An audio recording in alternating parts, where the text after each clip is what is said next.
Hello friends, I am Nikhil sir and today we are going to study a second chapter of Science 2 is the life process and living organism part 1. So आज हम बात करने वाले हैं life process के बारे में. सो living organism के बारे में स्टडी करने वाले हैं. सो लिविंग ऑर्गेनिज्म कैसे बनते हैं, उनके अंदर प्रोसेस कैसी होती है, ये आज हम समझने वाले हैं. सो पहली बात, living organism very complex organism होते हैं. बराबर, जैसे हमारी बॉडी बहुत कॉम्प्लेक्स है और we are living organism. So our body is made up of different types of organ. Different type से ऑर्गन से बनी है, मतलब इन पूरे ऑर्गन का सिस्टम है. बराबर, ये ऑर्गन किससे बनते हैं? Various kind of tissues. And tissue किससे बनते हैं? Very small tiny very minute cell से बनते हैं जो डिफरेंट टाइप के होते हैं. सो ये बॉडी बनती है बहुत सारे ऑर्गन से. ऑर्गन बनता है बहुत सारे स्मॉल टिश्यू से जो पूरे बॉडी में प्रेजेंट होते हैं. और ये टिश्यू किससे बनता है? Small tiny various kind of cell से. सो इतने बॉडी हमारी कॉम्प्लेक्स है कि इतने सारी इतने बड़ी बॉडी में ये सब एनवायरमेंट डिस्टर्ब हो सकता है. किसी न किसी वजह से बहुत सारी दिक्कतें आ सकती है, हम बीमार हो सकते हैं. सो इसका मेंटेनेंस और रिपेयर का काम कौन करता है? सो इसका काम करता है life process. So it is all this process in maintain and organize by and repair by the life process. Then what is life process? So see the definition first. हम डेफिनेशन देखते हैं. The process which is required to maintain of complex well organize structure of an organism, it is called as life process. उसे life process कहते हैं. So life process mainly 4 type के होते हैं. First nutrition, second respiration, third transportation, and last one excretion. So now we are going to study a new first topic. We are going to start a nutrition. So उसके बाद step by step हम बाकी सब भी पढ़ने वाले हैं. So क्या लगता है आपको कि हमारे बॉडी में एनर्जी कैसे मिलती है, न्यूट्रिशन कैसे होता है, और ये सब हमारे बॉडी में एनर्जी कैसे आती है ये सभी काम करने के लिए? सो एनर्जी हमें मिलती है खाने से. जो भी हम फूड खाते हैं उससे हमें एनर्जी मिलती है. सो वेस्ट टाइप ऑफ फूड क्या क्या होता है? फूड के अंदर कार्बोहाइड्रेट्स होते हैं, चपाती वगैरह, वो नहीं है, वो थोड़ी न्यूट्रिएंट है. उनके खाने से हमें मिलता है carbohydrate, fats, protein, lipids, vitamin and minerals. ये सभी चीज़ें हमें फूड से मिलती है. सो मोस्टली जो कार्बोहाइड्रेट होता है वो कॉम्प्लेक्स फॉर्म में होता है और सभी चीज़ों में कार्बोहाइड्रेट फाउंड होता है. ठीक है. सो हमें उससे मिलती है एनर्जी. सो ये सभी जो है कॉम्प्लेक्स शुगर के फॉर्म है. और कार्बोहाइड्रेट एक कॉम्प्लेक्स शुगर है. उसके बाद सिंपल एग्जांपल लेते हैं उसको ग्लूकोज एक टाइप का सिंपल गैलेक्टोज, ग्लूकोज, लैक्टोज, ये सिंपल शुगर के फॉर्म है. ठीक है. जिस तरह से ह्यूमन बीइंग रेस्पिरेशन करता है, डाइजेशन करता है, न्यूट्रिशन करता है, उस तरह से प्लांट भी करते हैं. सो प्लांट को थोड़ी ना मुंह होता है, वो थोड़ी ना खाते हैं, but they also consume CO2. बराबर, वो CO2 कंज्यूम करते हैं. So it is a not organic. Actually they are going to divide in two types. ये जो न्यूट्रिशन 2 टाइप में डिवाइड होते हैं, एक organic nutrient and inorganic nutrient. इस तरह से 2 पार्ट में ऑर्गेनिक और इनऑर्गेनिक न्यूट्रिएंट डिवाइड होता है. जो भी CO2 प्लांट एब्जॉर्ब करते हैं वो डायरेक्टली इनडायरेक्टली फिर से हमें मिलता है ऑर्गेनिक के फॉर्म में. ठीक है. So this is a nutrition. Now we are going to move a next topic, this is a respiration. So one of the 7 process life process में से ये सबसे इंपॉर्टेंट है. मतलब सभी इंपॉर्टेंट होते हैं पर ये नेक्स्ट इंपॉर्टेंट टॉपिक है अपना रेस्पिरेशन. सो हम लिविंग ऑर्गेनिज्म जो भी है उसकी सबसे पहली मतलब हम जाने जाते हैं कि हम लिविंग है किसके कारण? क्योंकि रेस्पिरेशन के कारण. हमें वो अलग करता है नॉन लिविंग से, क्योंकि हम रिस्पायर करते हैं. बराबर. So this process takes place in all living organism. So respiration हमें क्या देता है? हमें दिखा देता है. यस, हम रेस्पिरेशन क्या करते हैं? इट गिव्स प्राइमरली हमें देता है ऑक्सीजन, बराबर, and energy. It gives a primarily energy. सो हमें एनर्जी देता है. सो एनर्जी के फॉर्म में हमें क्या मिलती है? ग्लूकोज मिलता है और ऑक्सीजन मिलता है. सो ये ग्लूकोज आता कहाँ से? हम बॉडी के अंदर देखने वाले जो भी हम खाते हैं मुंह से, वो हमारे पेट के अंदर जाता है. और पेट के अंदर जो भी खाएंगे वो डाइजेशन के बाद, वो डाइजेशन होने के बाद वो सिंपल फॉर्म में कन्वर्ट होता है और उससे मिलता है हमें ग्लूकोज। और ये जो ग्लूकोज है, मैंने पहले ही बोला था, जो ये जो रेस्पिरेशन है वो सेलुलर लेवल में होता है, मतलब हर एक सेल में जाके हमें ये एनर्जी पहुंचाता है, हमें देता है, एनर्जी प्रोवाइड करता है। सो ये जो सबसे बाद, मतलब डाइजेशन के बाद सबसे स्मॉलेस्ट यूनिट जो मिलता है हमें, ग्लूकोज मिलता है। मतलब glucose is the first smallest unit after digestion, और यही glucose present all over the cell in the body, वो सभी सेल के सभी अपने बॉडी में पहुंच जाता है थ्रू द ट्रांसपोर्टेशन। याद रखिए, मैंने पहले ही बोला था कि ये रेस्पिरेशन सेलुलर लेवल पे होता है, सेल लेवल पे होने वाला रेस्पिरेशन है, तो ईच सेल के साथ ही होता है। सो जब आप खाना खाते हैं कि glucose after digestion circulatory system के साथ के हेल्प के साथ वो बॉडी में सभी सेल के साथ सेल के पास पहुंच जाता है, और सेल के अंदर ये ग्लूकोज पहुंच गया, मतलब यहाँ पे क्या मिल गया आपको, ग्लूकोज मिल गया। सो हमने पहले ही देखा कि रिस्पिरेशन में किसकी जरूरत है, ग्लूकोज की। Then we say that oxygen, oxygen कहाँ से मिलता है, ग्लूकोज तक पहुंच गया।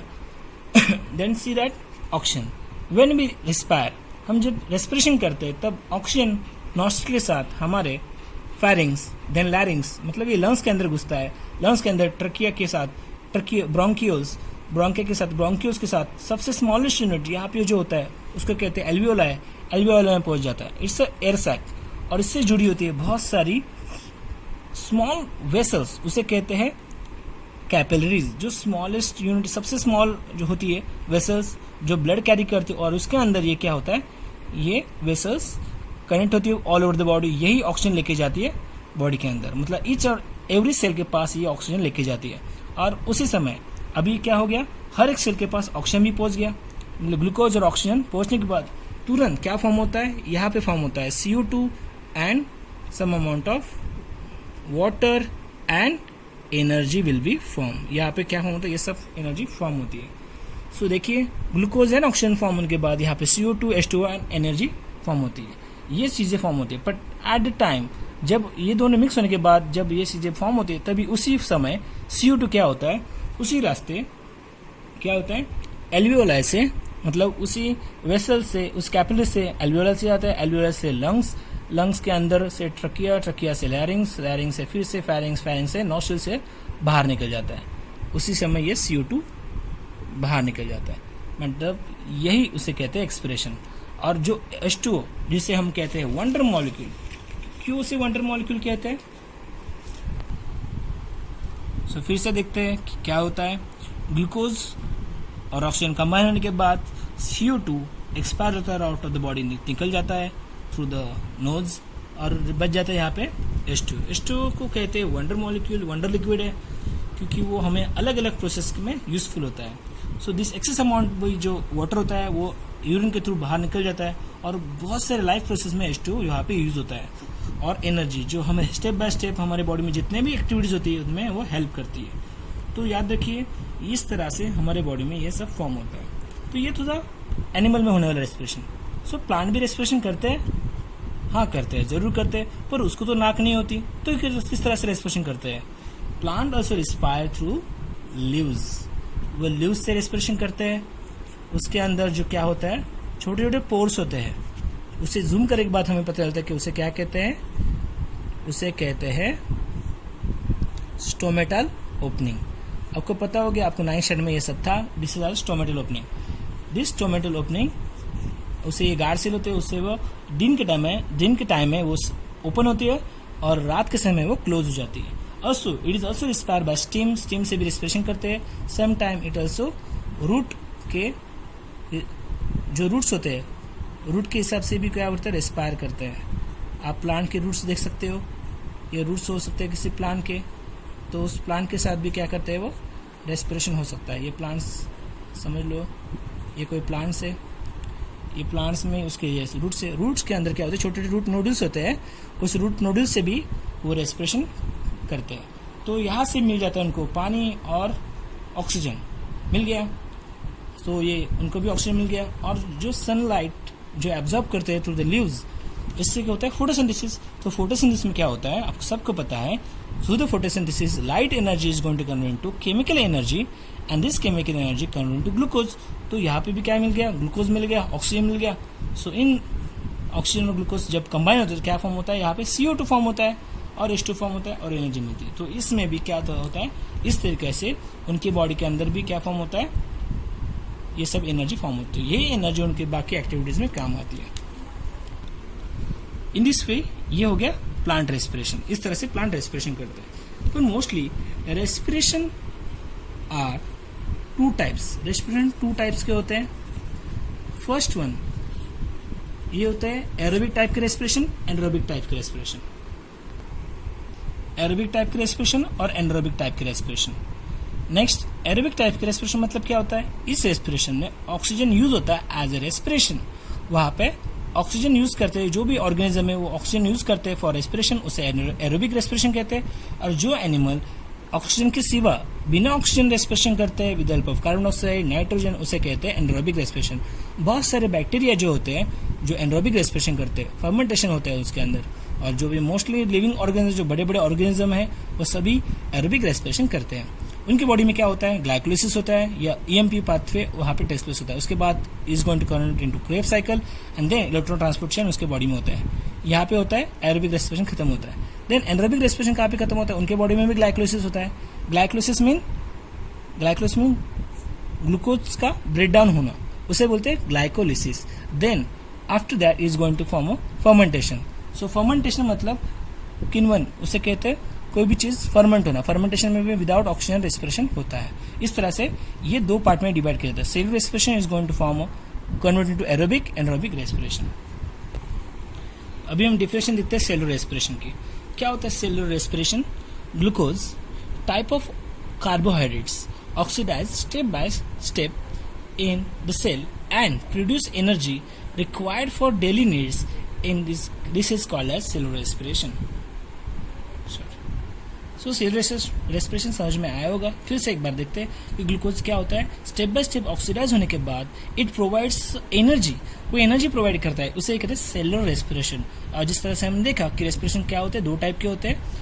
ये है cellular level respiration, cellular respiration होता है एरोबिक रेस्पिरेशन और होता है एनरोबिक रेस्पिरेशन। जैसे हमने देखा कि ये जिसमें ऑक्सीजन यूज होता है उसे बोलते हैं एरोबिक, जिसमें ऑक्सीजन नहीं यूज होता है उसमें होता है एनरोबिक। बहुत सारे बैक्टीरिया इसके अंडर आते हैं जो एनरोबिक रेस्पिरेशन करते हैं। ठीक है, अभी ये सब पार्ट हम फिर से रिवाइज करके देखते हैं फ्रॉम स्टार्टिंग।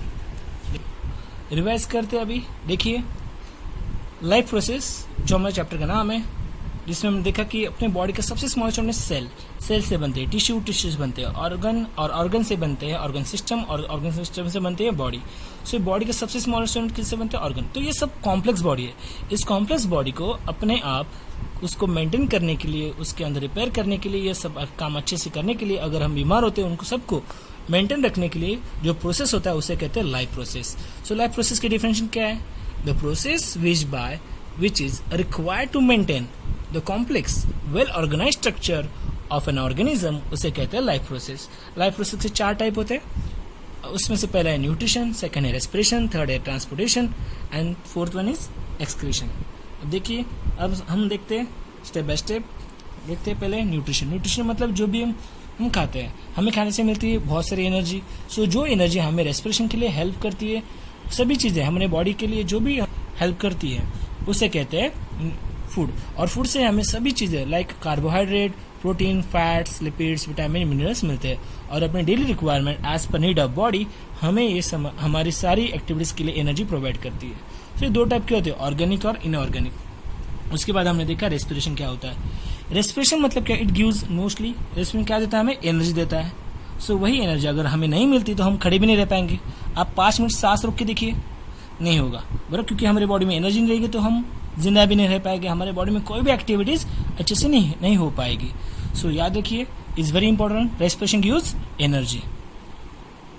ये एनर्जी हम ड्यूरिंग रेस्पिरेशन हमें मिलता है ग्लूकोज एंड ऑक्सीजन। तो ग्लूकोज कैसे मिलता है, हम जो भी खाते हैं वो डाइजेस्ट होने के बाद उससे कन्वर्जन ग्लूकोज में होता है।